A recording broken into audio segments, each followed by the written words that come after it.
konka kotagariyo ehururu ry'itongozi ibonye umwabazyo ahishimiye ryakashakaga secondary school muri Mbara aho batandikiye bari kubyara imitigana hamwe no kereza beji abari kurenga shanana ebahuru byamishe byabusha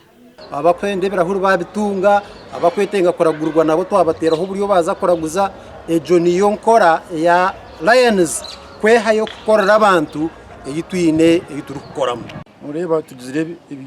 ibyanda biringwa mbwenu tutekateka ngo twagira generation igento irresponsible ruku byari miti kandi kakume eby'obuhangwa omungerejo tubasa kugira Uganda yanchakare ebonire kusinga erizo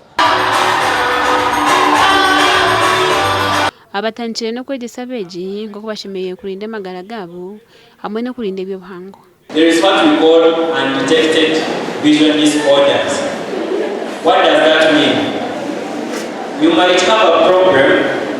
but for you, you don't know about it. So when we do an exercise like this, we get a chance to find out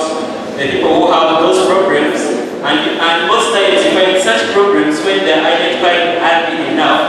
we can be able to get help. Omwishomero kimwabizibe bitwine n'abana bato kurwara misho as a result nkaza RJ na nagande na mwintinemu abana binja binebera kuri konkati tumanyire nanga nabwe twayigisubwa munonga rizoba ngo omwana nkiba ncenda acebeze agume nacebeza so ito kutungo mugisha abana kubaceberera aha kandi bakabaceberera busha babantsima munonga ahahwe umuringo go batuyambamo akuba no shanga abana binji barwiramisho tina abamwe abamba abana bamwe no shanga tubakubasa kuza kucebeza konkeche cinte cy'umwatukora n'ikindi cy'amana mbwe ntibasima munonga amashemera gari kurengigana cyane mukaga ngo gaganyirwa mu Rureji wa Mugandi ishemero rya St Michael High School Rugazi mu Rugazi bakwatanise na Eco Club bayonjira amataho na geto riri shemereri kandi bashabera abaturo butosha okuyonje imyanya y'abayibaturamo hamwe no kurinda eby'obuhangwa atandikiriho za paper bags zitari nkavuvira zikuraba zitakuraba kare kugira ngo wawa bukozi iseno basa kusteka bizunde kunga bitari byo kusiso bitonde kureke bituri yakora ate general project yamani kandi tuyamba twa imbere bo myiso ko kuyuzinga vera twaturiga kakadini ebibabe bikuba biriyo mu compound tubikinga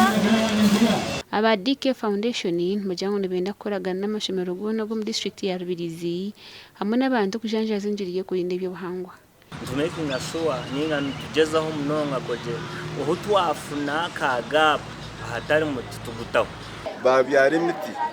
kandi imiti zo buhangwa ezo kumara ubwire guringwa ku charginga environment nabo icyo ntizbesimisa